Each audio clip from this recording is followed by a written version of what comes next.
صحابہ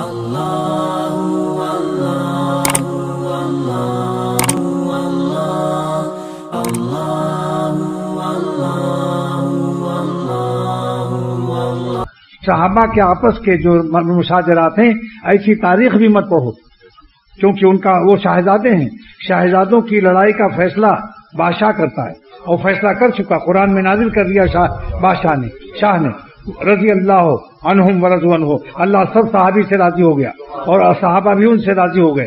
جب سرکار میں معافی ہو گئی تو تمہاری عدالت کیا خدا کی اس آیت کی عدالت سے بڑی عدالت ہے خبیثو؟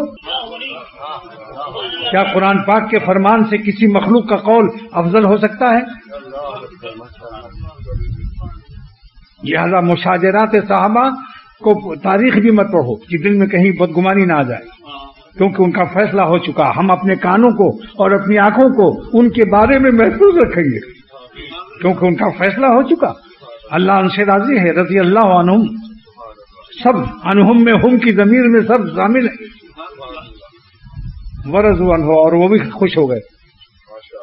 جب اللہ نے فیصلہ کر دیا بادشاہ نے، تو شاہزادوں کے بارے میں پھر کیوں تم کیڑے نکالتے ہو اور کیوں غور کرتے ہو، کیوں تاریخ پڑھتے ہو؟ شاہزادوں کی تو ان تاریخ کو بھی مت پڑھو، کیونکہ مورخین اکثر اس میں دشمنان صحابہ کا تعلق، اور مفتی شفیع صاحب رحمۃ اللہ علیہ نے مقام صحابہ میں لکھا ہے کہ تاریخ بہت ہی، قرآن پاک کے مقابلے میں تاریخ کی کوئی قیمت نہیں ہے۔ قرآن پاک کا یہ فیصلہ اور قرآن پاک کی اس آیت کا اعلان، سارے عالم کی تاریخ اس کے مقابلے میں جھوٹی جھوٹی جھوٹی ہے۔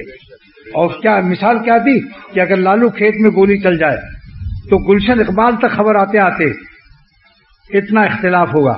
ایک آدمی آئے گا لالو کھیت سے، کہے گا صاحب 3 آدمی مر گئے، دوسرا کہے گا گلشن اقبال میں 300 مرے، تیسرا کہے گا 3000 آدمی مر گئے۔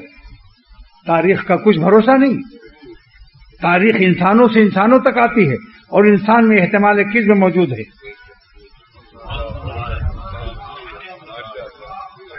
اور اللہ تعالیٰ کے ہاں کلام میں اور سرور عالم صلی اللہ علیہ وسلم کے کلام میں احتمال کذب نہیں ہے، لہذا سرور عالم ترمذی شریف کی روایت میں فرماتے ہیں اذا رأیتم الذین یسبون صحابی، اگر تم دیکھو کہ میرے صحابہ کو گالیاں دی جا رہی ہیں، فقولوا لعنت اللہ علیکم، لعنت اللہ علی شرکم، تمہارے شر پر خدا کی لعنت، سنو بھی مت، بھاگو وہاں سے۔